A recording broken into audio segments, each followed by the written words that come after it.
Hi, I'm David Barr Kirtley, and welcome to episode 600 of Geek's Guide to the Galaxy. If you're a longtime Geek's Guide to the Galaxy listener, you'll know that every 100 episodes we do a special behind-the-scenes show. In episode 100, our friends Matt London interviewed John Joseph Adams and me about how we started Geek's Guide to the Galaxy. In episodes 200 and 300, we heard from some of our longtime listeners. In episode 400, I interviewed my parents.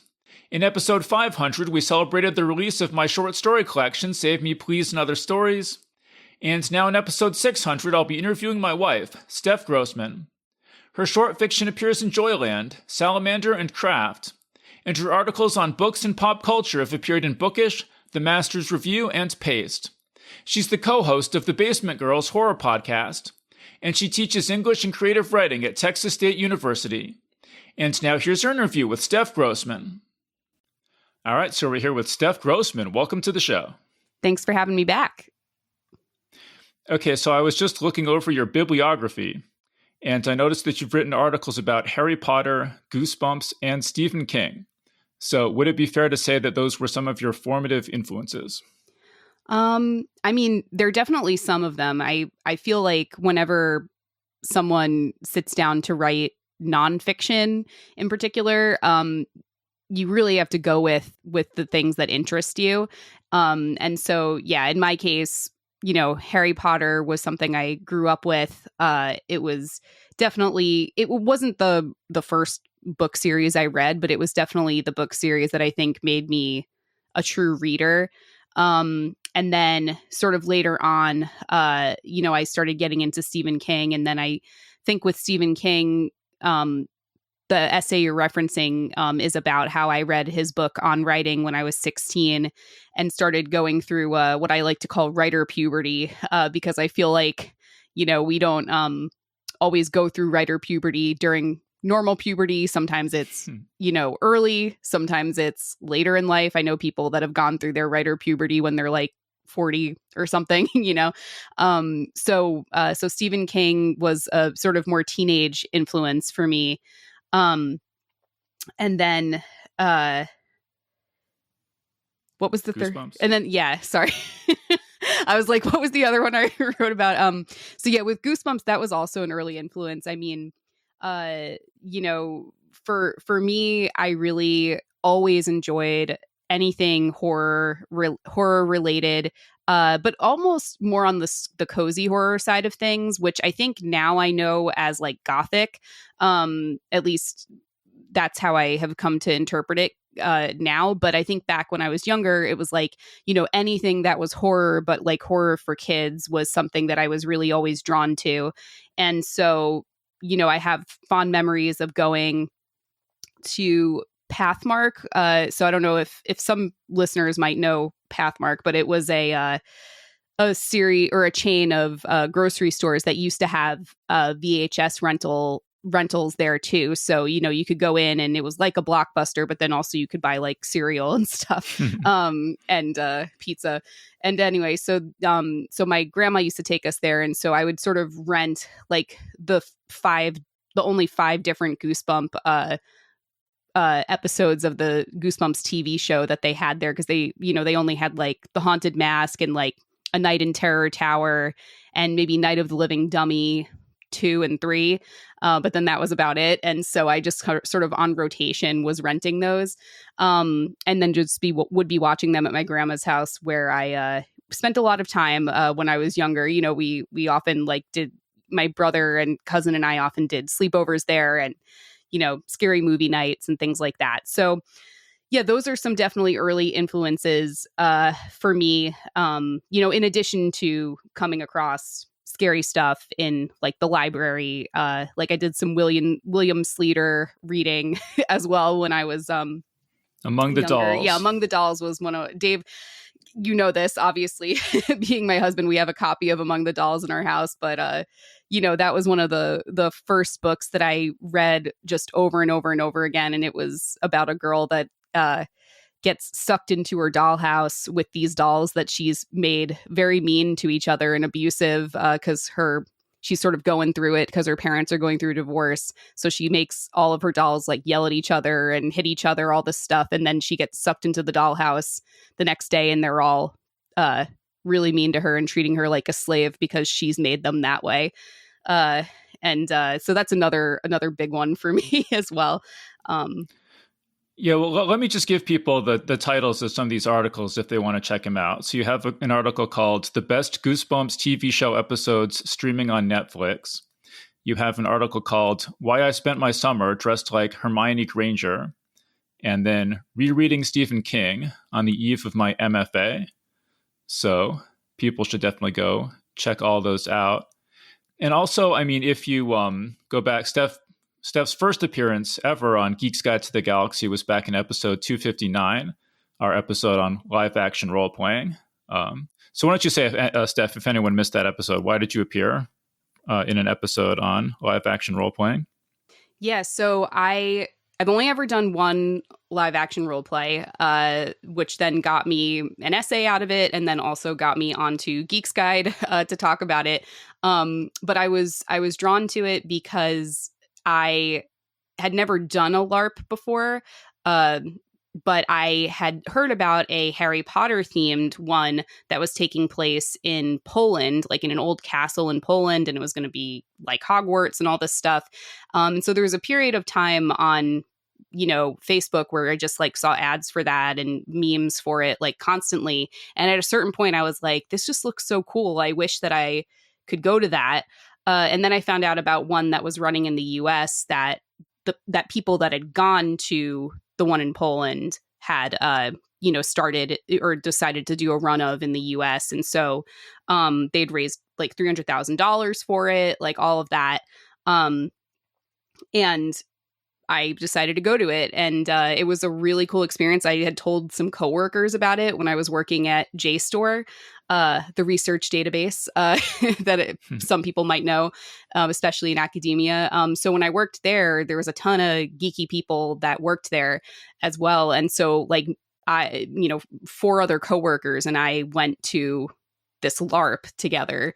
And so, yes, and then I wrote about it, and it was sort of bringing me back to this sort of, again, this Harry Potter obsession I had when I was younger, which I participated in a lot of Harry Potter related RPing when I was younger. So like for people who might not know, back in the day during like AOL chat rooms and things like that, there was, RPing chat rooms, and a lot of them would be Harry Potter like role-playing chat rooms where you would have like this character and you would, be exploring Hogwarts and going to classes. And then there were eventually like websites and people. And it was all text. It was all text-based. Yeah, text-based stuff. I mean, the one that I had joined was called Hogwarts Online, and it was huge. There was like, tens of thousands of people, honestly, that were sort of in and out of role playing in there. And so, you'd be sorted into a house. By the way, Hufflepuff almost always got the house cup. So in real life, that's what probably would happen. I don't think it would be Gryffindor or Slytherin. Usually it would definitely be Hufflepuff. Not that I am a Ravenclaw, but just gotta give a nod there. So yeah, I joined that when I was younger. And so this LARP kind of brought me back to that feeling. And I would even, when I was younger, even go so far as to like, pretend that my real life classes were Harry Potter classes. So if I was in like a science class or a chemistry class, in my head, I'd like pretend like, oh, well, we're in potions now. If I was in history class, we're like, oh, we're in history of magic. Math, we're in arithmancy. And, didn't always last very long because it was very easy for the teachers to completely throw off that fantasy. But at the same time, for at least in the beginning of the school year, I could like, use that as motivation sometimes and pretend that I went to Hogwarts. And yeah. Well, and so, yeah, and I would definitely recommend everyone check out the article to get more details about this experience you had. But the thing I really wanted to talk about was your experience getting this piece published. Because I remember this being quite an odyssey, getting this piece published. Yeah. So, I mean, that's the thing, right? Is I think trying to get fiction published, trying to get nonfiction published. Like there's so many different ways to go about it. And at the time that I wrote this, I really wanted it to be like a feature article in, a magazine, basically. Maybe not a print magazine, but at least something. And so, I was pitching it. So I had like written the essay itself, but then I had written like a pitch that I was submitting to, at the time, Geek's Guide was with Wired. So I had submitted it to Wired. I'd submitted it to, a couple of other places that had some interest, but nothing really panned out. And then I submitted it to Paste Magazine, which then I think the editor of their games section, I just won't name his name, even though I also can't remember it, but we will not name names. He got back to me pretty quickly and was like, hey, like this looks pretty good. We'll take it. How do you feel about it running this Friday? And then I was like, okay, like, and then he goes, yeah, we'll send edits and can you turn those around by Friday? And I said, yeah, sure. And then, Wednesday, Thursday, Friday comes and I hear nothing. I send a follow-up and then he's like, oh, sorry. I'll send you edits next week. And then that just went on for week after week after week where he would just, set like expectations and just completely miss them every single time. But then it's weird because like he's the one that is doing me the favor in a way. So I couldn't be mad because I'm like, well, if he's going to publish me, then I'm happy about that no matter what. And I was going to get paid and stuff. But yeah, that just went on. But there was this email chain of like 25 messages. Yeah, it was about at least 25. Yeah, had to follow up over and over and over, and it was really aggravating because this editor was on Twitter, and one of the subjects I guess that they covered was professional wrestling. Yeah, they did gaming and professional wrestling was their columns that they or not columns, their verticals that they managed. And so people on Twitter would just be like, you don't know anything about professional wrestling. Yes, I do. And you'd just be arguing with these random people back and forth while we're waiting for him to turn around Steph's piece. And it was like, oh man, what are you doing? Yeah. We'd like stalk him on Twitter and he'd just be in these fights all day. And we're like, all right, I guess that's why this isn't getting published. But also, I mean, I could see it being, quote unquote, an evergreen piece. Like there wasn't any urgency. So I'm sure that was part of it too. But then eventually what got them to fully publish it was a few months later, Dave was like, all right, well, I want to do a LARPing episode on Geek's Guide. And I want to, talk to Steph and a couple of other people that went to that LARP. So maybe use that as an angle. And so then I emailed just like, hey, I'm going to be on Wired's Geek's Guide to the Galaxy this weekend to talk about LARPing. Thought it might be a good way to tie in the article. And then literally the next day he's like, okay, we've published it. So Geek's Guide has some cachet there for sure. It helped me get that piece published. I mean, maybe it would have eventually been published, but I really credit Geek's Guide. I'm sure by now. Yeah. Almost 10 years later. So that was funny. And then, but you mentioned that reading Stephen King's On Writing, you called it sort of your writer puberty. So say more about that, kind of like flesh that out. Yeah, sure. So I think a lot of other writers probably are similar, where I think even if you're someone who isn't into horror or genre, you still know of Stephen King. There's still this allure that he has, because he's very much a writer's writer. A lot of his characters that he writes are writers. And then he, in most of his books, has these really well-written forwards and notes and things like that about the writing process and about the writing life. And so I hadn't known that when I first was starting to read him, because I just thought of him as like, oh, here's this like horror, the most famous horror writer ever. He has, dozens and dozens of books. I want to read through all of them. And then when I was in junior year of high school, weirdly. Well, there was you had a relative who had read all of Stephen King or something. Yeah. Well, my mom is the youngest of 12. Okay. And she has 9 sisters. And one of those sisters, so my Aunt Natalie, has read all of Stephen King's books, or at least that was what the family lore was. I realize now that like I haven't really asked about it in a while, but this was like when I was growing up, it was like, oh, you know, Aunt Natalie loves Stephen King. She reads all Stephen King. And so I had kind of adopted that as like, well, that's going to be what I do when, you know, when I grow up or in the summers, you know, because usually Stephen King was never assigned in school, right?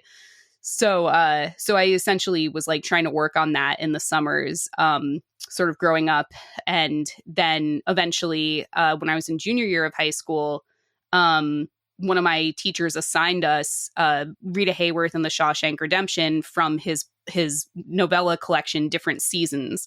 So it's 4 different novellas he has that are not horror, that are technically not horror. Like the Body is in there, that collection as well, and Apt Pupil. I can't remember what the 4th one is, but so I was sort of given this book to read, and I'm like, oh my God, we're reading Stephen King for school. This is amazing. And then I, you know, read through his introduction and after his afterword, I think, as well. And he, you know, was just talking about, again, that writing life. And so then from there, I asked my dad to like go to the store with the Barnes and Noble with me to buy On Writing as well. And then it was sort of around that time that I had really started to embrace myself as a writer. And like, it was, I don't know if other writers feel this way, but I feel like my whole life I'd always been interested in writing. Like sometimes even, you know, when you do little like things in elementary school, like, what do you want to be when you grow up? I might have like done, you know, writer here or there. But then there's like, you hit this point where you just start really daydreaming about like, oh, like I want to write this and I want to write that. And I feel like that's that perfect moment that was happening for me just as I was reading On Writing by Stephen King. And so then that's what that essay grew out of eventually later on as well, when I, you know, after I'd like worked in publishing and then decided to go back for my MFA in creative writing. And then I was like, I need to go back to the book that really got me started on that journey. Yeah, well, so let's talk about that. So yeah, so you sort of have this writer puberty, and then you went to Marist College and you got involved with the Literary Arts Society there. And then you mentioned after graduation, you went and worked in publishing in New York City. So just tell us about like, how did that contribute to your kind of writing journey, all that stuff? Yeah, I mean, I think that's the sort of journey for a lot of people is, you know, if they sort of start to identify as a writer when they're younger, they might go to college and then major in, you know, English literature or writing or creative writing. And so that was kind of what I did. But I was always trying to be practical about it. Like I had a business minor too, because I was like, I'm probably not going to be able to like be a full-time writer, you know, probably I think is understating it. I will not be. And so then I was like, well, the next best thing is working in book publishing if I can. And so then I, you know, just out of school started applying to work at basically the big 5 publishing houses in New York. They're, you know, I was open to other sorts of jobs too. It wasn't like that was the only thing I wanted, but I was like, oh, it would be so great if I could like get my foot in the door at some publishing house, because then I would learn like the tools of the trade and that'll help me as a writer in addition to being a part of an industry that I love. And so, but one of my tactics was that I applied to non-editorial positions, because my theory was that if I wanted to get into editorial, I, you know, might, if I already have a name behind me, then that might help me. But I don't know if I needed to start there as an editorial assistant, because basically it's one of those things, you know, it's sort of a cliche where a editorial assistant job opens up and literally there's hundreds of applications the next day, especially in children's literature. So I went for like marketing jobs, and then I also went for subsidiary rights. And then that was how I ended up getting called for a subsidiary rights assistant position at Simon & Schuster, and then ended up getting that job. And then that kind of led eventually to working at Penguin Random House, doing, you know, audiobook marketing there. And then that eventually led to doing marketing at JSTOR, which was more on the academic side, but there's a lot of overlap all there. And so yeah, it was just, I really enjoyed working in publishing. There was a stint I had where I worked at like a tech startup. And the moment I got to this tech startup, even though I was making a little bit more money and it was, you know, like a cool environment, we had like beer on tap and a ping pong table and all that stuff. I was just like, I miss working in publishing. And so, well, the thing that sticks out in my mind is where your boss sort of chewed you out one time for using the word "whoops" in a. Oh my God, yeah. Oh wow, I'm glad you remember that. Yeah. So this is the funny difference in publishing versus like I think most other industries. Maybe academia is the closest to it, but yeah. So working in book publishing, right? Like you'd be emailing with people all the time. You'd be, you know, making mistakes left and right. You might like say that you're going to put an attachment and then you forget. And then somebody's like, oh, hey, you need that attachment. And then you're like, oh, sorry, haha, you know, and then they're like, haha, great. No worries. And then like I get to this tech startup and we just had an internal email. It wasn't even like to a client. And I had forgotten to like update. There was some link that I needed to put in the email and I like forgot to update the link.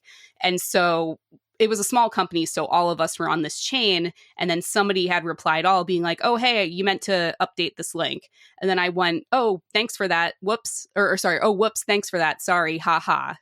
And then literally the next day, my boss sends me an email saying we need to talk.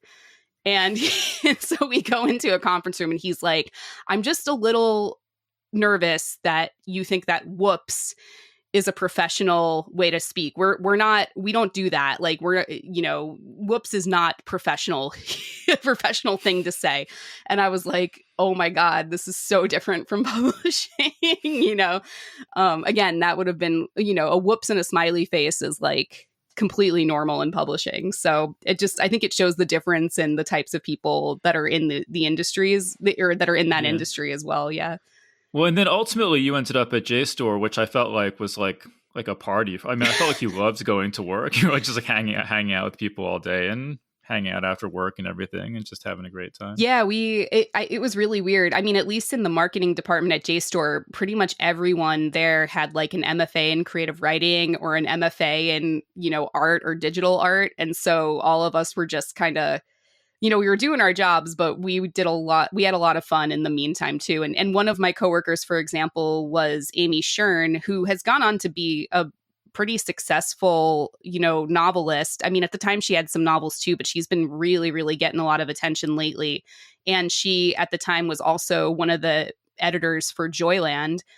And so then I ended up like submitting something to her and then, you know, she ended up publishing it. And it's, you know, it was this really interesting combination of people that were there that, yeah, all had MFAs or had worked at literary magazines before going to JSTOR, which paid a little better than most of those ventures. But it was a really cool little, I don't know, petri dish for being a writer, even though you would think publishing would be it. But I think it was JSTOR that really did that for me.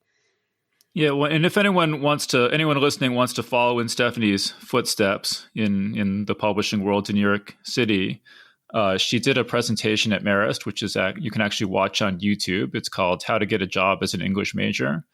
So if you search for that and maybe search for Geek's Guide to the Galaxy, it should come up. Mm-hmm. But, that goes back to like 2012, I think, too. So, or maybe 2013 or 14. It was. I have 2015. Oh, okay. On here. Wow, I thought it was even longer ago. Okay. But yeah, so and there's a lot of info in there. Is there anything thinking back on that experience of giving that presentation that you want to add or anything you want to say about it? Well, I mean, I'm glad that you got that on camera because I would have never thought to do that. And so it is basically. Yeah, I just recorded it with my laptop. So yeah, it's and actually I'm in it too. I offer some commentary from off camera, which the audio quality isn't as good because it was just being recorded on my laptop. But sorry, Steph, go ahead. Oh yeah, no, that was you know, when Dave and I first started dating, that was probably like one of the first things that we did together in that year or that like second year we were dating maybe, was like almost have him be part of this presentation, even though I had been the one invited. But yeah, so, you know, I'm glad that you recorded it because I think most of the time one wouldn't think to do that. And it is like a 2.5-hour conversation about it. I mean, I'm with someone else that was an English major, but she was in marketing at like a jewelry company. So it is a bit of a range. So like I'm there talking a bit more about writing and publishing and everything, even though I'm still looking back, I'm like, oh my God, I'm so new. It's not like I was, a senior editor or something. I was like an associate marketing person, as a marketing associate, I guess. So like one step up from an assistant. But yeah, I think it's good for people that are just starting out. I think if people are an English major or even just interested in getting involved in, more of the creative side of the sort of 9-to-5 industry, I think that would be worth checking out. And just, there's a lot of encouragement in there as well, I think. Yeah. Yeah, so you mentioned that you and I were dating around this time, and you and I met at a Karen Russell reading at the Center for Fiction in New York City. So how did you discover Karen Russell, and how did you come to be at that event? So I discovered Karen Russell really because one of my friends from college, he had reached out to me maybe like a year after we graduated. And he was like, hey, I think you'd really like this writer, Karen Russell. She like does kind of speculative stuff and she seems up your alley. And when I was working at Simon & Schuster, that was in like Midtown. And there was only like one bookstore around Midtown, and it was called the Center for Fiction. And so, after work one day, I was like, oh, let me just like go to the Center for Fiction because I work in publishing. I should go to a bookstore that is like the one bookstore that's down the street from us. And so I went in there and was looking at the books. And then one of the I think it was either the cashier or somebody that was working there came up and she was like, oh, like, I had picked up one of Karen Russell's books and she was like, oh, she's going to be here like next week, actually doing an event. Like you should come. And then she gave me the flyer. And so then I, did that. I went. And then I remember in the audience, I asked a question after the reading. I had asked Karen actually about MFAs, so even back then I was thinking about getting an MFA in creative writing.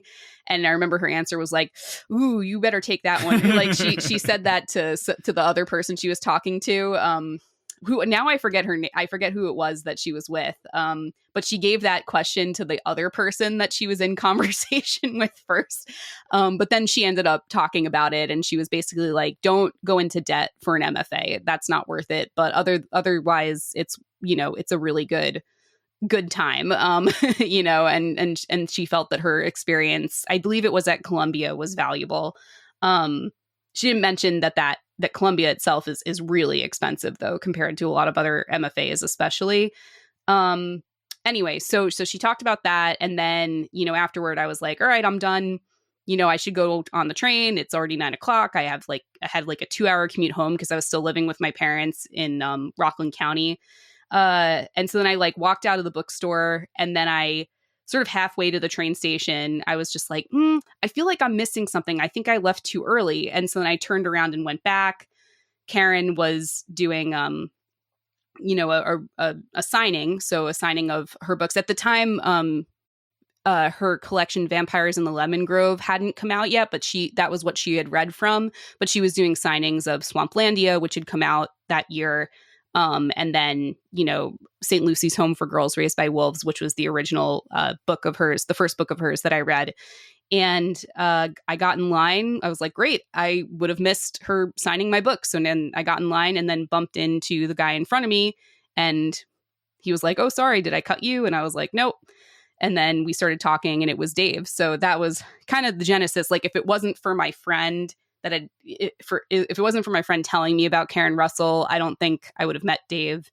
If it wasn't for Karen Russell existing at all, I don't think I would have met Dave. Like it was just all, it was all a very, I don't know if I believe in the supernatural, but it was a very like supernatural experience to like, I don't know, to be brought into that moment with Dave. And then now we like are married and have a child. So yeah, it is really crazy to think back of how easily we could have not ever met. I mean, the reason I was there is because I had I had met Karen Russell once before, and I really liked her work, and I wanted to interview her for Geek's Guide to the Galaxy, but I figured she probably didn't remember me. It had been a number of years, so I wanted to just say hi and kind of jog her memory about who I was, so that she would be more likely to say yes when the publisher pitched her on doing the interview. And so so if it wasn't for Geek's Guide to the Galaxy, I never would have been there, and I never would have met Steph. So and now I'm on Geek's Guide, so yeah, so it's all come full circle. Well, but I do remember after meeting you, I was like, I wonder if I'll ever be on his podcast, and didn't realize at the time that we would like end up, married and stuff too. So now I'm like, I wonder if I'll ever be on his podcast more.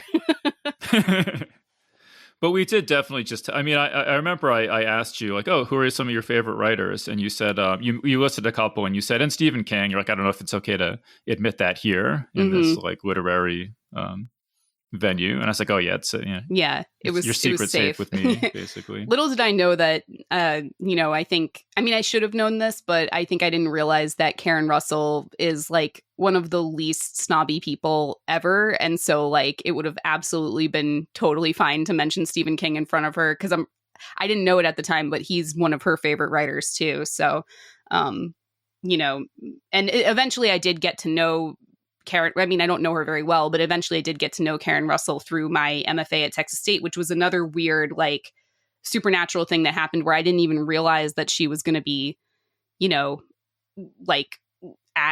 teaching at Texas State when I applied and got in.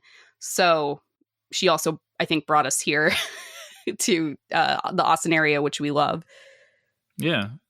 Well, yeah, and she's definitely a very unpretentious person. I mean, if you want to go back and listen to my interview that I ended up doing with her, she talks at length about her love for Bunnicula. Oh, it's yeah, like some sort of vampire bunny thing. I've definitely read Bunnicula. I did a presentation on it, or a book report or something on Bunnicula one year for sure. Yeah, so you and Karen Russell are really simpatico. Yeah, with our Bunnicula, our love of Bunnicula and Stephen King. But yeah, so we met, and then you started hanging out with all my friends, many of whom listeners will know, and coming to KGB. So I was just curious to hear what's your impression thinking back on meeting all the Geek's Guide to the Galaxy crew at that time? Yeah, I mean, it was almost overwhelming because there were so many people that you'd go to these events, and there were so many people that you, as in you, Dave, knew, and at the time we weren't like dating, like we were just friends at the time, because I had a boyfriend. So we had, I had gone to these just sort of as like just someone else for people to meet, I guess, or to mingle, or to network with. I didn't have like the full connection to you just yet. And, no, it was really cool, like, to see just how many other like passionate science fiction, fantasy, and horror fans there were in New York, because I think in publishing, not that there aren't, but it's just, I don't know, at a certain point you're just there day in, day out. You just don't talk to everyone about your passions, but then in these spaces, like, that's what they're all about. It's all about, getting excited about whoever it is that's giving a reading, and then, talking about your own work and talking about other people's work in those genres. And so it was my first time really ever going to real literary events. And yeah, I think if people can't tell, you've collected like a really amazing bunch of science fiction, fantasy, and horror writing friends and geeks to have on the podcast, but that also are just also amazing people to hang out with. And we, I was really, again, I'm glad that we ended up together, but I was also really happy and grateful to have even met everyone, even if we hadn't, Yeah, well, it was a really fun time. I mean, back then I was going to maybe 2 or 3 book events a week, and I was, I'd organize, like groups of like 20 people to all go see a new movie, and then go out to dinner afterwards. And I was giving readings on a fairly regular basis at different, little indie bookstores and stuff like that. So, so like a lot of the people on Geek's Guide to the Galaxy, all lived in New York still at that time. I mean, most of them or probably at least half of them have left since. But a lot of the people, it's just pretty amazing thinking back that just my normal life back then, I could see all these people, in person all the time. Yeah. Yeah. And it's, we weren't the first ones to move. Like a lot of people had moved by the time that we did.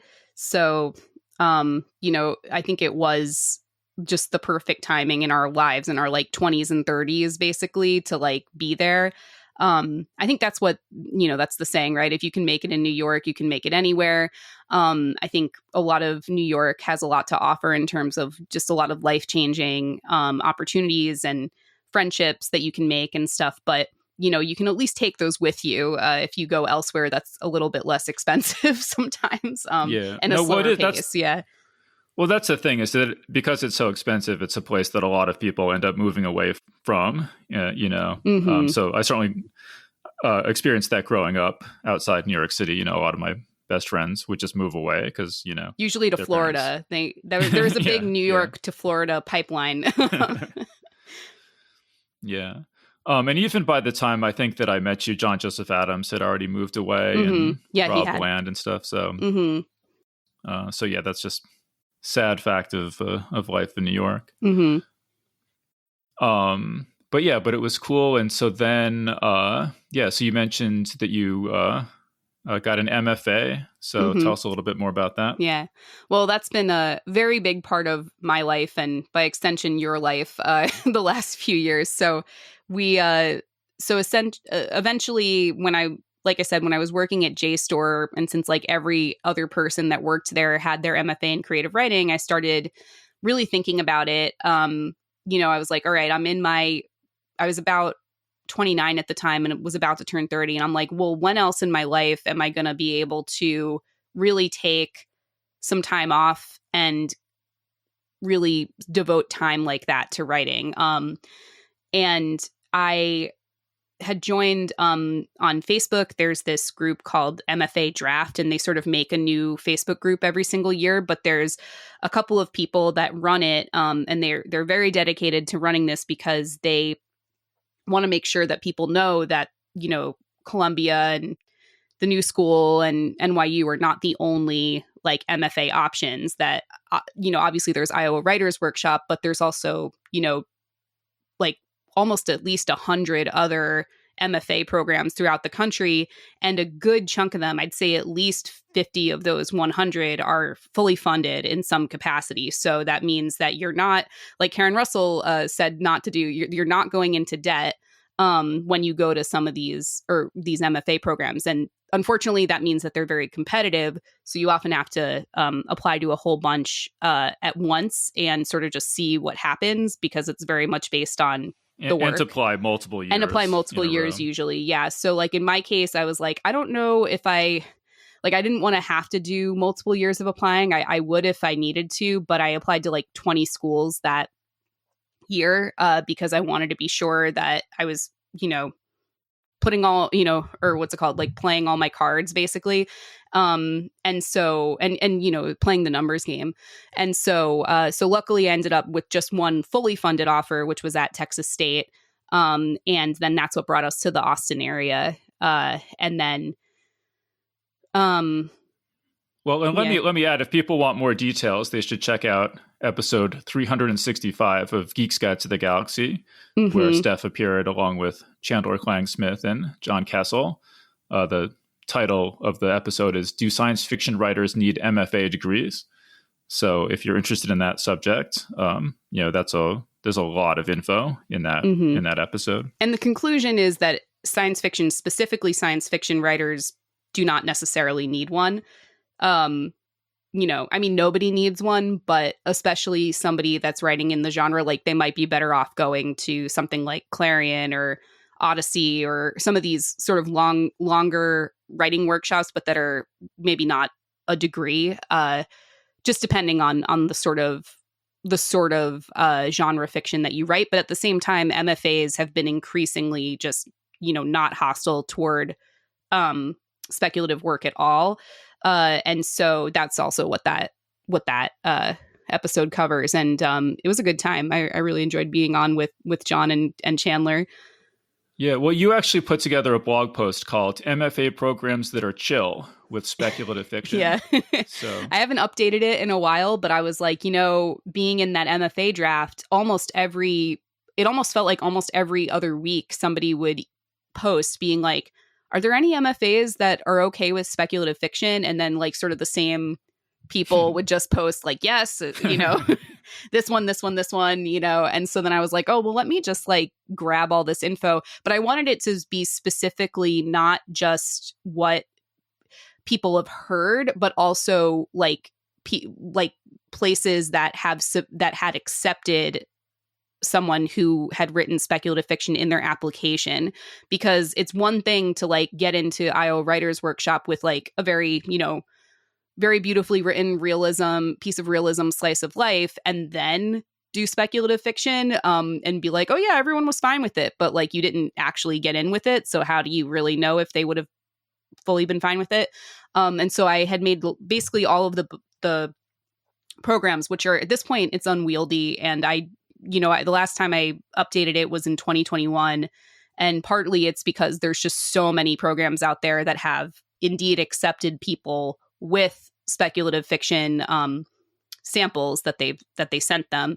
So, if you want an idea of some places that might be super friendly to it, or at least ones that you wouldn't feel like a complete outsider, and that you might have a chance of getting into if you submit speculative work as opposed to just, again, more realism-based pieces, there's a list. I think it's like at least 20 or so MFAs out there. And I also list if they're fully funded or not, because some programs like, for example, Columbia, Karen Russell went there. A lot of other speculative fiction writers went there. Chandler went there. But it is very expensive as well. And so I sort of mark what places are poorly funded and what places are fully funded. Yeah. Well, you mentioned there also Clarion and Odyssey, and there was specifically a science fiction summer workshop that you did. It's called the Center for the Study of Science Fiction in Lawrence, Kansas. Mm-hmm. So you want to tell us about that? Yeah, that was really, really fun. So it was a 2-week workshop, which when I did that was before I got an MFA as well. It was like maybe two or three summers before I eventually got my MFA. So I, did that. And because I wanted to go somewhere that wasn't just 1 week, I was like, I didn't have enough vacation for something like Clarion, which, by the way, we know of people, or at least one person, Teresa DeLucci, that's been on your podcast, that she took like a leave of absence from work in order to go to Clarion. So she like didn't get paid, but went there. So I didn't know if that would be possible for me. But and she was working for Tor. She was working for Tor, book publisher, so they were maybe a little bit more. They understood, to that and I think she'd been working for them at that point for like 10 years or something. So they really liked her, and so I was like, I don't think I have that kind of like leverage at this point.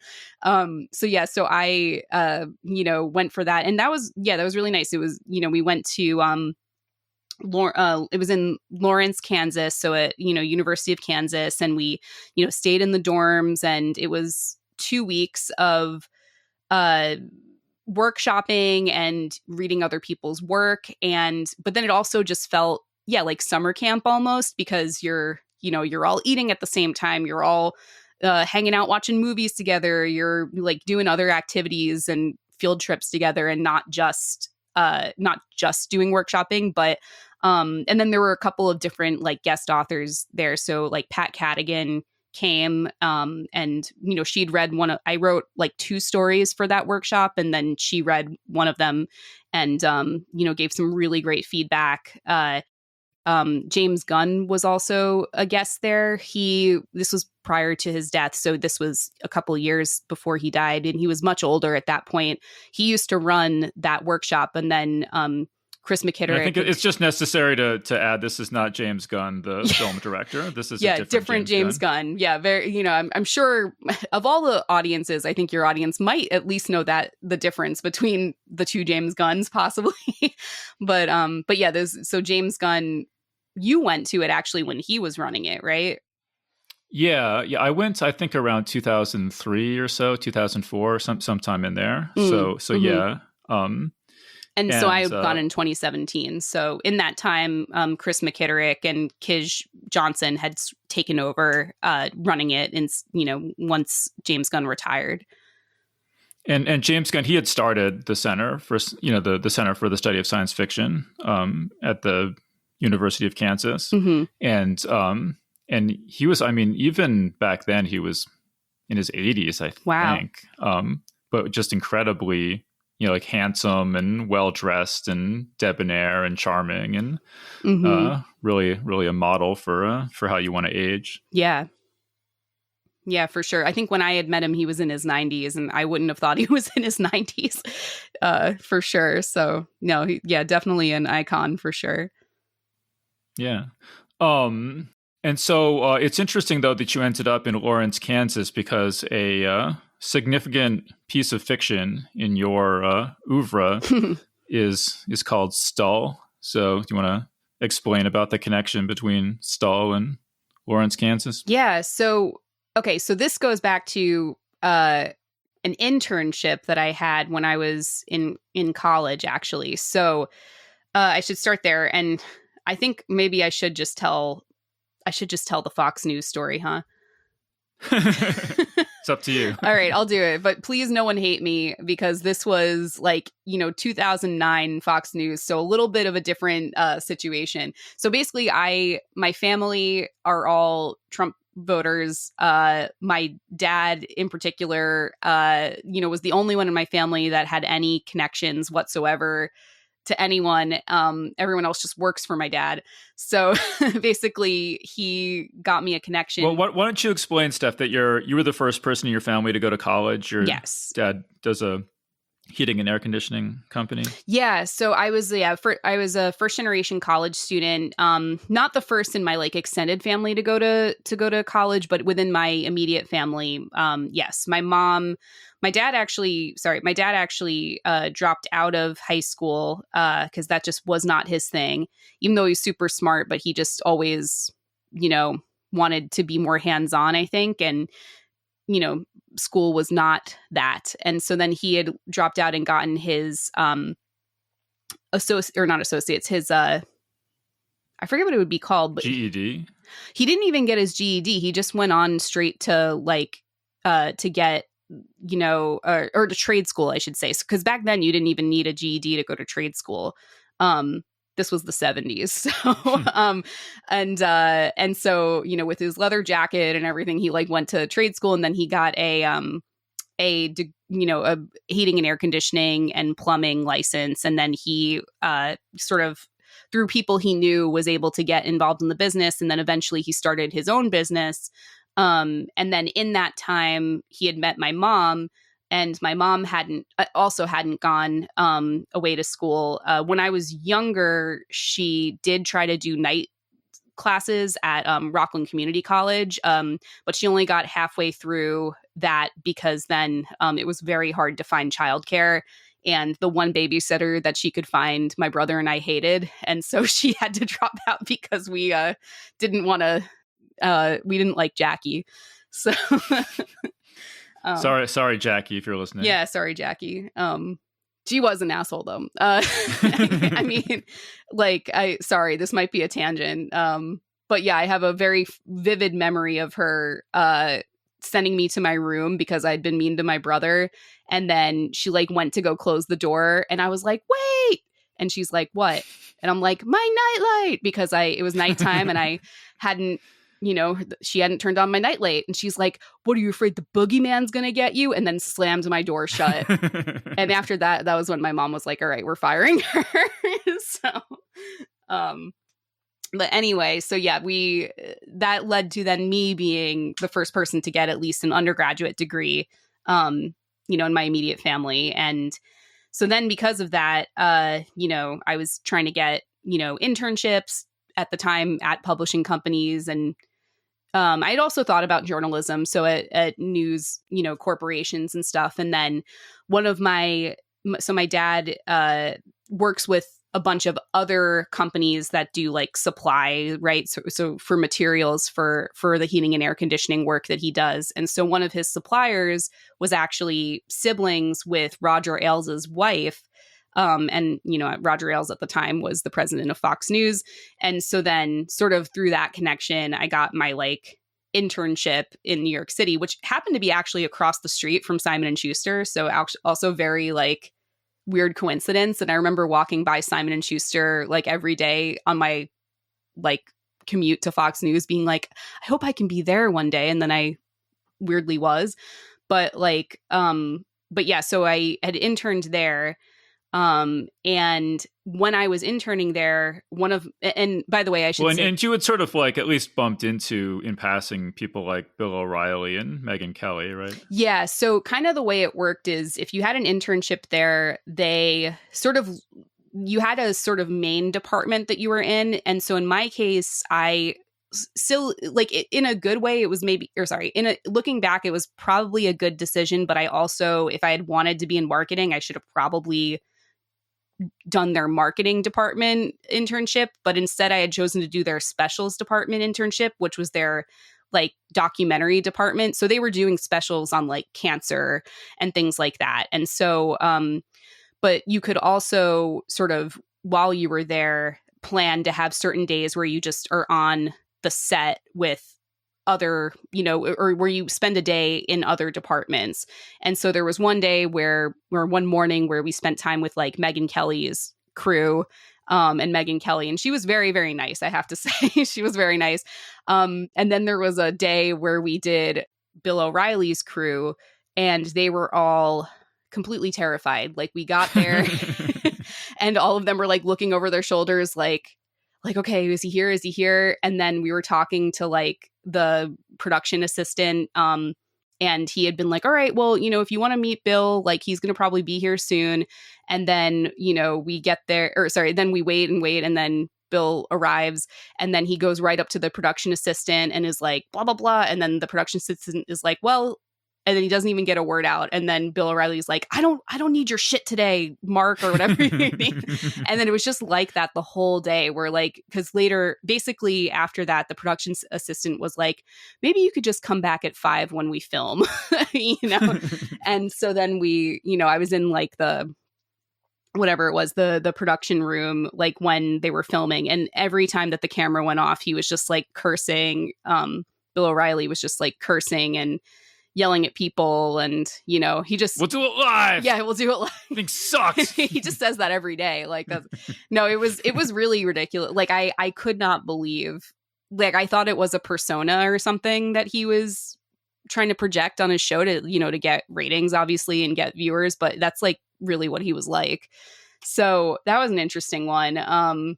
Anyway, so long story short, which is not short at this point, one of my other interns that I was sitting in the specials department with, she had told me about this place in Kansas called Stull that she had like gone and like, investigated with her dad or something, or she said that she'd gone and investigated it.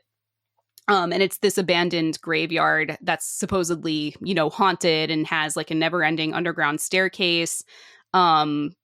That's attached to like a church. And actually, the TV show Supernatural has an episode set there as well. So there's a part of me that thinks that she was just kind of telling me that, even though she had just watched Supernatural. I don't know, that I just got like vibes. But anyway, I had started thinking about that, over the years after that internship. And I was like, okay, I don't know if this girl like actually went there or not with her dad, but I was like, but that is really interesting to be like, to be going to some supernatural place and go with your parent in particular, to investigate. And so I sort of had a idea for a story from there. And then eventually when I worked at JSTOR, then one of my coworkers was an editor at Joyland. And then I had sent that story to her, and then she ended up taking it. And then that was my first, bigger publication that I had in fiction. I think you're missing a key part of the story here, which is that on our first date. Yeah. Well, yeah. Oh yeah. No, go ahead. Yeah. Okay, we didn't know it was going to be our first date at the time, but Steph had asked me if I could read and critique her story, and so we met up at the Citibank Center, and I had read her story, and I told her it was not any good at all. Yeah, he was not like somehow after that I was like, I don't think he actually likes me, but then he made out with me right after that. So, but yeah, and actually I realized that the reason this was even brought up was because, the Center for the Study of Science Fiction is in Lawrence, Kansas, which is literally right next door to Stull, Kansas. And so when I went there for for the workshop, like we did a field trip over there and I submitted Stull as one of my pieces to like workshop when I was there. And so it was all kind of was perfect. And so I went to the real Stull while I was there, and it was not as creepy or scary as it is made to seem in my story, but then also it's not as creepy or scary as it is in the legends about it as well. But yeah, so that story, I originally wrote it in like 2012. And so then it was eventually 2019 that had been through many rounds of revisions, given how much Dave hated it. And well, so for like the entire relationship, Steph would just be like, I think I'm going to rewrite Stull again. And I'd just be, no. Yeah, no, you'd be like, not Stull again. And then, but actually, but then an agent. Do you want to redraft 7 of Stull? I'm like, oh, God. But then an agent, but the first time that an agent, or the only time I should say that an agent ever reached out to me and was like, hey, do you have a novel like in progress? Like, I'd love to read it once it's available, is because of Stull. She like read Stull when it was published in 2019, probably about a month after it was published. So that's another thing, is if you get stuff published in a literary magazine, you might not hear from anyone that's read it. And I'm not talking about even just agents, but it might also just be anyone that reads it. It might be a month or a year or even a couple years later that somebody reaches out saying that they liked the piece or that it moved them in some way. So, that's the life cycle of any writing, but especially with online publications, like you just want that instant gratification. You like get a publication and then you post on like Facebook or Twitter, and then, like 3 people hit like, but then nobody says anything about the story. I just, yeah. Let me say, but you did eventually make it really good. I mean, for all my belly aching about it, I mean, after all the revisions, it ended up being a really, really strong piece. And the fact that, an agent from a top agency reached out to you after reading it, I think sort of says it all about that. Yeah. And she's someone that I would totally love to work with, if I won't use names, I guess, at this point, but she's someone I would totally love to work with if I ever do have a book length thing that I'm sending out to agents. Yeah.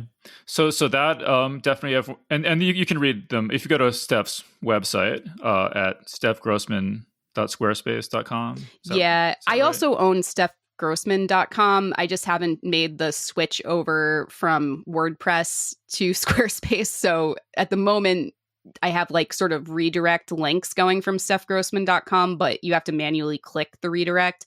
So anyway, yeah, stephgrossman.squarespace.com basically. But all the pieces that we'll talk about in this interview, both the nonfiction and the fiction, you can read if you go to Steph's website. There are links for all of them. Except the Goosebumps one, I just saw that Hypable. I didn't know that it was published in Hypable, and Hypable is no more. So you can't read that one. But I'm actually thinking about, I've just started a Substack, and I think I'm just gonna sort of reprint it in a Substack post in the next few months or something. So that's just like I had watched like all of Goosebumps that's streaming on Netflix, so all of the episodes available, and then I chose my top 10 and described why they were my top 10. So I might do that around like September or October and release that. So that's the only one, but everything else has direct links that should all be up to date. Yeah. Well, so then my other sort of favorite fiction piece that you have that's published right now is called Girl in the Forest of Fear. So you want to tell us about that? Yeah. So let's just say that Stull took many, many years to make good. Girl in the Forest of Fear was a hole-in-one kind of from the get-go. So that's the other like weird thing, that just sometimes some pieces are just, they come out crystallized for the most part, and then other pieces you have to really work at them and texturize them. And so, yeah, that was one that, I wrote while I was in my MFA. And it was, I had the idea before I went, but essentially I wanted to write a story that was sort of playing with the power of suggestion, this idea that like if one of your friends says something about someone, you might just like always think about that every time you see that person, especially if it's a negative thing. And in this case, the main character is, she has a soccer coach and one of her friends insinuates that the coach is kind of creepy. And then after that, like everything that the coach does, she, interprets as creepy. And this is also while she has a crush on her other soccer coach.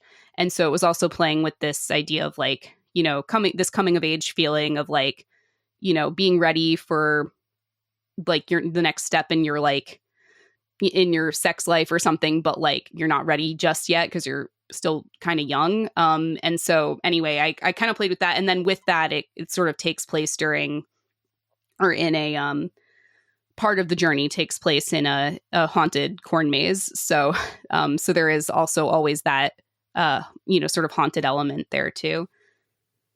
Well, and it was interesting in your author's note, you talk about how your MFA class had really like wildly different interpretations of what was going on in the story. And some people really did see it as just a really overt horror situation and some didn't. So that's kind of interesting. Yeah, I thought, I definitely wanted to play with that ambiguity, but some people really were like, oh my God, that like some people even thought that, and this, I should say that I don't think that this was a failure of the prose itself, but I think some people actually thought like, oh, like, did she get raped? Like, did something happen? And then somebody was like, no, he jerked off into her tea. And it's like, what? Like, where did that come from? And weird things like that. And then I should say almost everybody that had read it came away with, or, had mentioned it in the workshop that they, thought that maybe even the other coach might be sinister too. And the other girl just doesn't realize it. Like they had read into so many things that I hadn't even really intended. And I think that part of that is because the power of suggestion worked. The other character that sort of makes these suggestions ended up sort of really affecting them as well. There's a funny line in your author's note too, where you say the first line is something like, quote, like quotation marks, he's totally jerking it. And you say, I never thought I would write a story with the first line, he's totally jerking it. But yeah, that's just how life goes sometimes. Yeah. Well, essentially, yeah, like, because my author note, so this piece was, I should say, I submitted it to a contest where the theme was conflict. And it was with Craft magazine. So Craft Literary had this contest running, and I submitted it literally at the last minute. Like I was editing it up until 11:59, the night that it was, supposed to go in or it's supposed to be sent. And so I sent it, and then I found out a few months later that it was, longlisted and then a finalist, and then eventually found out that they wanted to publish it, even though it didn't win the contest itself. And so sort of in the process of writing they asked me to do actually a couple of edits for sure. So I like that about Craft and a lot of other literary magazines out there is they don't always take something whole cloth. Like they'll still work with you and make it better. And then one of the other things that Craft in particular has authors do is write an author's note. And so it was actually really funny. So I thought about like, what do I want to write? And I did want to write about the subconscious magic that I think can happen when you're writing, which is you might go in with like all these plans and an outline and everything, which is great. Like, I think that that's super useful. And so that's kind of how I function. I usually go in with some sort of idea and I'm not just pantsing it. Like I often know overall what I want to happen. But then as you're writing, just things happen. And one of the things was I was sitting down at the blank page and I'm like, Lexi's going to say, I think he's jerking off right now. Like when they're in on a bus and she's like making fun of the soccer coach that's in a seat up front and he can't hear what she's saying. But and then another really funny thing about that, I should say, is the editors at Craft edited my author note as well. And and so at one point I had said, like, sort of, I had been like, so, just sit down and see what comes out, like, blah, blah, blah. And they were like, can you tamper down the comes out thing? Like, we've already talked about jerking off a lot. Like, maybe it was like the funniest edit I've ever seen. I was like, all right, I think I wasn't trying to have there be tons of jerk off puns, but they had said, yeah, let's keep a lid on that. Yeah, it's a terrific story. Again, it's called Girl in the Forest of Fear in Craft Magazine. So everyone go check that out. And then another thing I want to make sure that we have a chance to talk about before we run out of time is you are now a podcaster in addition to a writer and professor. So tell us about your foray into podcasting. Yeah. So, I mean, that happened as a lot of more recent podcasts probably happened. It was conceived of during the pandemic. Obviously I had already been dating and, been with Dave for many years at this point. So I was familiar with podcasting, but hadn't ever thought to like do my own.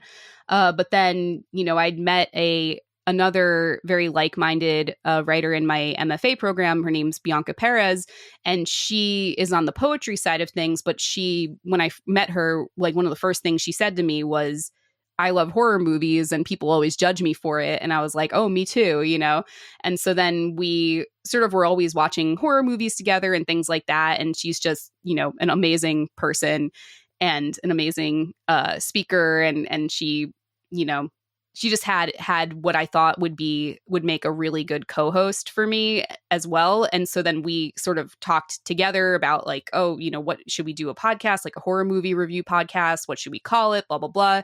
We were at first thinking about the horrors, which would be hard to say and also wouldn't be very professional. But then we changed it to the Basement Girls, and we got some really good art, and then we were just like, let's do this, and so the art it's like a woodcut or something like that, or it's like a lino cut. And so the person that made it, I would actually have to, maybe in the show notes you could put her name or something, but like it's ink, so she had like etched it into this sort of that black paper that often has then like the underside of it, that, or when you etch into it then it's like white or a different color or something. Sometimes there's rainbows under it, but obviously she's super goth and so isn't going to use rainbow paper. And so anyway, yeah, it's she handcrafted our little logo, and it's really I don't know, just very goth, I think. And it's inspired by the The Shining, the iconic scene in The Shining when the two girls are like holding hands, because Bianca and I are two girls doing this podcast, and one of the girls has a book for a head, so that's supposed to be me, and then one has like a film reel for a head, and like the little there's like a little piece hanging down that almost looks like a braid or something from the film reel. So it's just really cool. And then Bianca's brother did your music. Yeah. So he had done, I don't think he's, well, he's definitely a musician, but I wouldn't say that that's like his main thing he does. He had just sort of made this recording in his spare time years ago, like at least, maybe 15 years ago or something. Bianca just happened to have this recording of something he made, and she asked him like, hey, could we use this? And he's like, yeah, sure. So then we ended up using that as our intro music. So people might think like, oh, like, how did you, like, I don't even know how we got it. It's just her brother happened to make it, and then we just stole it and used it basically. Yes, no, it's really cool. Yeah. Everything about the presentation, it's interesting how it all came together. Yeah, like that. We present well. We just don't do a lot of episodes. So we're kind of sitting, I think, on a little bit of a little too much at the moment. We shouldn't. We aimed for once a month, but I'd say that we only have gotten a couple of episodes a year. So it's definitely not on the scale that Geeks Guide is. Even though one would hope that I would do the same thing as Dave, since he is such a good influence on me, but we've just been, busy because Bianca also is a professor at Texas State, and she's also the associate director now of the MFA program at Texas State. So, a lot of us that went to Texas State. Yeah, and there've been weddings. And we've been, we got children. She got married. Like, Dave and I got married. We had a baby in the last year. We had bought a house like the year before that. And granted, you've been able to do your podcast in the meantime, but I think, well, I had to knock it back to every other week. That's true. There's just no way. Yeah, that is true. But yeah, I think that's the other thing too, is in our case, like Bianca and my schedules need to be able to line up and things like that, but we do have a lot of fun with it. So I think hopefully that comes through in the episodes, and it's always a really good time. And we, recently did an episode on The Exorcist, and then we did one on Scream, because we haven't really done many on a lot of the classics because we've only done a couple of years. So, we kind of want to jump around to all aspects of the genre. So we've done we've done reviews of like the more, smaller, like indie movies, like The Wind. And then we've also jumped to like Child's Play. And then we've, jumped to some more, I'd say, gothic type things. So we did an episode on Spencer, which is about Princess Diana and like one Christmas weekend that she spends in the countryside. And it's just really chilling, even though it's not billed as a horror movie.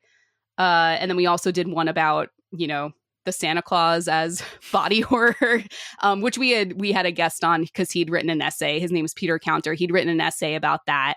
And I was like, wait, this is amazing. If people don't know, this is the Tim Allen comedy where he like turns into Santa Claus. Yeah. So you don't think of it as a horror movie, but if you really think about it more, then it kind of is. Yeah, it's totally a possession story. He accidentally kills Santa, then starts becoming Santa. The spirit of Christmas possesses him. It's like it's fun. It's fun. So we have a good time, and we're planning to do more episodes sort of over the years. It's been a slow burn, I think. So my hope is that we'll do more with it over time as we get more time and get more professional, hopefully. Yeah, but there's 17 episodes now that people could go listen to. And actually, I appeared in one of them because we did when Bianca was getting married. She was too busy to do an episode. So Steph and I did an episode on Ray Bradbury's The Halloween Tree. So if you want to dip your toes into the Basement Girls waters, you could listen to that one, because then I'll be there too. But then Bianca won't be there either. Familiar hook. Yeah, that'll be the familiar hook. Yeah. But then they can go listen to the other ones, because Steph and Bianca do have a terrific rapport. You could just tell you guys are having a fun time doing it as well. But talk about you mentioned The Wind there, so talk about what happens after you released your episode on The Wind. Yeah, so we did our first like intro episode or whatever again in 2020, and then the first episode after that was one that we did on the movie The Wind. And so that's a movie that's written, so not directed by, but written by Teresa Sutherland, who's a pretty up and coming writer and director in the horror genre in Hollywood, especially. She was a Yeah, go ahead. Oh, yeah. She was a writer on the show Midnight Mass. Yeah, she was a writer on the show Midnight Mass, exactly. And so she's done her own stuff. She's done, and actually Dave did an episode with her. I interviewed her. Yeah, he interviewed her about a year ago. But we'll get into why. Yeah. It's episode 564. Okay, so episode 564. So we'll get into why in a sec, because what happened was so Bianca and I did this episode on The Wind, one of those movies that we really enjoyed. Like, it was, again, more of an indie film. So we sort of, when we posted about it, we tagged, all of the... Oh, well, why don't you say what the premise is, just quickly? Oh, I should. Yeah, sorry. So The Wind is a horror movie about, it takes place in like the, 1800s. And it's about, homesteaders moving to like the middle of the prairie. And this woman, who's our main character, starts to go mad from the wind, all the wind that's going on around her. So she she's left to her own madness when her husband has to leave to go into town, because back then it would take, days to go into town and back. And so she's left by herself, and there's a lot of stuff that happens, but it's and this really was good. apparently a real thing, or and at least a real legend that that women would go insane from the wind and the loneliness out on the prairie. These kind of pioneer women. Yeah. I think a lot of us have not experienced wind the way that pioneer women did, or not just women, the way that pioneers did. Just the way that we live our lives it's just not the same. And so, yeah, and I've even heard of recent, like, I need to look into it more, but I heard recently I think it was either like Switzerland, like that there was like some wind phenomenon that people kind of went off their rocker for a little bit because of how intense the wind was at one point. So it's kind of weird that can, if it does happen, it's kind of weird that can happen. But so you were saying you released this episode and then what happened? So we released the episode and then, tagged the the people that were involved in the creation of it, including Teresa Sutherland, and then also the editor. So, in all films, there's always a film editor who's almost pretty much the next most important person besides the director in the production of it. And so the editor of The Wind, Alex Amick, reached out to us and was like, hey, I loved your episode. If you ever want to talk about, film editing or anything like that, I'd love to come on the podcast. And so then we had her on a few episodes later where we interviewed her about her favorite horror movie and what she was working on and her experience of editing The Wind. But then also at the time she was editing the Muppets, whatever it was, their Halloween special that was happening. So she was she has her hand in a lot of different things. And so then we had interviewed her, and then a few months later she reaches out saying hey, I'm working on a movie with Teresa Sutherland. It's called Lovely, Dark and Deep. And we're wondering if you guys, she basically was very cryptic. Her email was we're looking for more female voices. Would you guys want to hop on a call?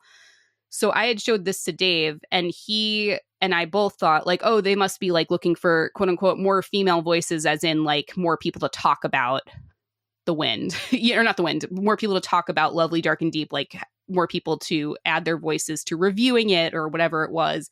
But then we go on the call, Bianca and I, and it turns out that, Teresa Sutherland's on. So the director is there, the producer is there, and then Alex is there. And they're like, hey, we're making this movie, Lovely, Dark and Deep. It's about a woman who, is who is a ranger, a park ranger in one of the national parks. And she's investigating all these this actually, it's a real phenomenon, but there's a lot of people that go missing in the national parks. And so there's a part where she is kind of investigating an old disappearance of her sister, actually. And she is listening to podcasts as she's walking through the woods. And they were we'd love for you guys to record some stuff and be in the montage of voices that she's listening to. Again, true crime podcasts are such a thing. And so they were kind of tapping into that, a person, in the woods would be, that would be how they're researching, while they're patrolling their spot in the woods that they need to as a ranger. So we did that. And so our voices appear in the movie. We did a lot of takes on it. But, ultimately they, I wasn't sure. It was years later that the movie came out. So we weren't sure what was going to happen, but then, it came out, and we actually, I think it was in 2023. So this was 2020, I guess, that we, filmed, or that we recorded. And then it was 3 years later that the film came out. So I guess that's, most people probably know that about the movie industry. When we watched kind of a premiere type thing with Teresa Sutherland. At Alamo she was Draft kind of House. touring around. Yeah. So Teresa Sutherland was sort of going around, various movie theaters, and one was one of the Alamo houses, because there's multiple in Austin. And then we went to that premiere, and she's like, "Oh, and the Basement Girls are here. They're in the," you know, and we're like, "Hi, we have 17 episodes," but but yeah, so that was a really cool experience. And then I remember when we got that opportunity, Dave was so mad. He's like, "I've done 500 episodes of my podcast, and I've never once been asked to be in a movie. You guys did like 3." and got asked. So yeah, I asked the listeners, does that sound fair to you? I don't know. I think if there are any filmmakers listening to this who would like to put me in one of their movies to balance. Hey, you've been in a movie. Yeah, you got your chance. That was before I was that didn't have anything to do with the podcast. Yeah. But yeah, if anyone doesn't know, I was an extra in the movie The Itty Bitty Titty Committee. It's a lesbian political comedy from the same director as But I'm a Cheerleader, if anyone knows that. And I actually I ended up that. Yeah, I think just recently I came across But I'm a Cheerleader, and I didn't put that connection together. Yeah. I should actually talk about it in more detail, because it was a funny experience someday. I won't go into it right now, but I did end up getting. He's good at it. He was good at it for sure. He's good at his lines. I ended up getting a line, so you can actually hear me say, or you can watch me say, wait, what was my line? We're not random anarchists. We're not anarchists. That was my line. So. Unfortunately, I tried to go looking for a while. It was on one of the streaming services, but last time I went looking for it, I couldn't find a copy of it. But possibly someone can track it down if they're curious. Yeah, it's the internet. Everything can be found eventually, I think. So just post on Reddit, and I'm sure somebody will be like, "Here's the clip." But yeah, so that was cool. So, and then as Steph mentions, I interviewed Teresa Sutherland in episode 564. So yeah, that was a really exciting thing that happened. Mm-hmm. Yeah, it's I have to say the horror community in particular is just super welcoming and very pleasant, despite the content that they and all of us love within the horror community. It's a very warm place, I should say. Yeah. No, it's sort of a truism I heard years ago that horror writers are all super cheerful and comedy writers are all super depressed. Mm-hmm. And that's definitely been my experience. Yeah, all the horror people I've met have been just really, really cheerful. Yeah, so. Very lovely, dark and deep people. Yeah. Okay, so we're almost out of time. Probably the last thing we'll get a chance to get to is you had a piece that also was published, around 2024, called Red on Yellow. So tell us about that. Yeah, so Red on Yellow is another piece that I wrote while I was in my MFA at Texas State.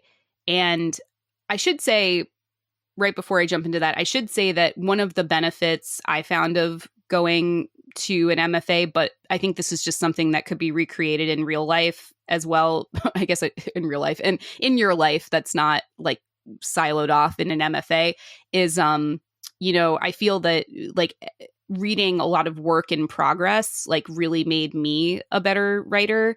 And I hadn't really done a ton of that until I, started going to workshops and then did an MFA. And so that's why as we're mentioning all of these pieces, usually it's like, I'm like, oh, I wrote that when I was in my MFA too. Cause you kind of like tap into something when you're workshopping so often. But anyway, so I wrote this, what I meant to be just a flash piece of the day a young girl goes missing in the Texas desert. And then I realized as I was writing it that, it's gonna, that I knew that I wanted it to be the prologue to my novel in progress, and then sort of over time started submitting it places.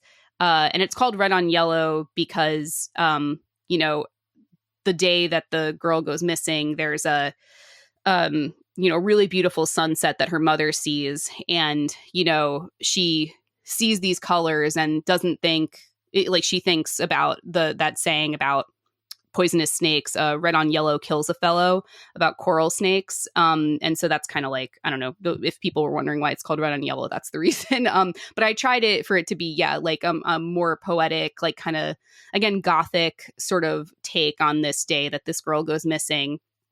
And then, had submitted it to a bunch of places, actually. I'd say my average is when I submit a piece, usually it's about 45 or so rejections before I end up getting an acceptance. And that doesn't mean that those 45 rejections, like that doesn't mean that that it's always being submitted by that point to like a lesser known place. Actually, like Salamander, which is the one that took Red on Yellow, has had a lot of pieces reprinted in Best American Short Fiction, Best American Short Stories, and, Best American Mystery and Suspense. And so I had found out about Salamander because I had found out that I knew about them, but I had found out and realized that they liked more mystery kind of gothic stuff because they had a couple of pieces that were published in Best American Mystery and Suspense. And I was like, hey, like that's more of a quote unquote literary like publication, as in that it's not just like exclusively mystery. And so then submitted it based on that, premise. And then, it took a year to hear back. But then after a year, they were like, hey, we'll take this. And so did some edits and stuff and got paid. Yep. Well, let me just explain about the 45 rejections too, because if you're only familiar with science fiction magazines, that's true. Yeah. they like you to submit a story to one of them and then wait until you get a response before you submit it to another one. So it takes quite a while. It would take a long time to rack up 45 rejections on a story. But with literary magazines, generally speaking, you can submit to as many as you want at one time. So you can rack up rejections a lot faster. So you can send out a story to 20 different magazines and rack up 20 rejections. I mean, still not quickly because it takes a long time for any magazine to respond, but much more quickly than you would submitting to fantasy and science fiction magazines. Yeah, for sure. Because there's kind of mainstream literary magazines. There's sort of, I think the reasons for that is that they feel bad that they're going to take so long. And they also feel bad that they're not going to pay. And they're not usually not going to pay. Although at this point, I mostly submit to places that pay. I pretty much have, like, unless the place is going to give me like a really good illustration or something, which is not very many. I only submit to places that are going to pay me now. But they, but one of the things that also mainstream lit mags are a little more infamous for is the fact that they usually pay or have a submission fee. It's usually like $2 or $3 because they use Submittable, which is a submission. They don't use Moksha that Matt Kressel created. They use Submittable, and Submittable like basically makes it so that they do need to charge like a submission fee. Otherwise they, will be spending a good chunk of money on Submittable. But, so anyway, that's one of the things is so they allow simultaneous submissions, which then means that, you could theoretically, you have your top 20 literary magazines that you want to submit to, and you could submit the piece to them all at once. And, you just tell them if it gets accepted elsewhere, and then, that you can rescind the submission after that. So that's how I rack up. That's the average of like 45. But I haven't really tried my hand too much at I haven't really written any straight up like science fiction or fantasy. Maybe a little bit of horror here or there. So I'm gonna maybe try that. But I haven't done a lot of the genre magazines, and I think that would end up being, they'd pay better. And then I'd, hopefully wouldn't have to go through 45, but. Well, you did have one story that had like literal aliens in it that you submitted to Charles Coleman Finley at the Magazine of Fantasy and Science Fiction that he liked pretty well. He thought you needed a stronger ending, but overall I thought it was a pretty encouraging rejection that you got from there. Yeah, he gave me my first personal rejection that I'd ever gotten, and one that it was like, he gave a good like lengthy paragraph about what he liked about it and what he thought should change. But he didn't do a revise and resubmit request, so I never resubmitted it there. But I that piece has still not found a home, so that's another thing. But we'll see if I can revise it for 10 years and make get to the point where then an agent might like it at some point. But I did, but so I definitely have had my hand in. I mean, that's the thing is like it's interesting because being in like sort of having one foot in the more like realism, like literary world, and then having another foot in like the speculative world. I really like straddling that line in both my work, but then also in like the groups that I run in. And I feel like, so it's very likely that in the future, I'll be able to hopefully have at least some work or at least some more doing something with more of the genre magazines at some point in my career. Yeah. And we can't say too much about what Steph's novel's about since it is a work in progress. But we are going to reveal that it does somehow involve crop circles. Mm-hmm. And I wanted to mention this because I thought it was kind of interesting, Steph, some of the research that you've been doing on crop circles. So do you want to talk about that? Yeah. So I've had this idea now for like since I was in sophomore year of college. And sort of one of the things that I was thinking about, in addition to crop circles I was like, oh, like who are the people that make crop circles? And so then I, have done some research into like people that make them and have been in touch with them. A lot of them are in England, actually. So there's not really a lot of people in America doing it, but my book takes place in America. But like, so this is something that is a really vibrant culture in England, among skeptics and believers. So there's a lot of people that are really into them and, believe that aliens are doing it. There's a lot of people that are really into them and believe it's people. But either way, they sort of come out like in awe of them either way. And so there's a really rich world there that I'm trying to tap into and research. And the reason we're not saying too much more is just because like I've been sitting on this so long. I don't want someone else to like, steal the idea at some point. But I guess that's kind of what we always risk with work anyway. But yeah, thanks for mentioning that. Yeah, well, and you say you've been in touch with some of these people in England who make crop circles, and you've actually kind of gotten the idea at some point that you'd like to actually travel to England and go out on a crop circle making jaunt and stuff like that. Yeah. So hopefully, I mean, kind of, it got a little thrown off with having a baby and stuff. So we'll have to figure out how we would make that work. As so many things did. As so many things. Yes, so many things. Like, my podcast, even your podcast got a little thrown off. A lot of stuff has gotten thrown off. But yeah, hopefully I can make that happen so that at least I want most of the stuff that I write, I obviously want to come at it from a point of imagination, but I also want to come at it from the real, a sort of realism side of it too. And I think that needs to involve research or like hands-on, research as well. And so, yeah, I'd love to be able to do that for my novel, to make whatever I do in the novel feel as real and legitimate as possible, even if I'm just making up stuff. It occurs to me, speaking of having a baby, we should say hi to Taryn, because I'm sure that she'll listen to this in the future. So let's hope. Unless hi, Taryn. Hi, Taryn. If you're listening, we love you. We love you. Hopefully she's listening and not just like, oh my God, I'm so sick of hearing this freaking podcast. Because Dave has joked.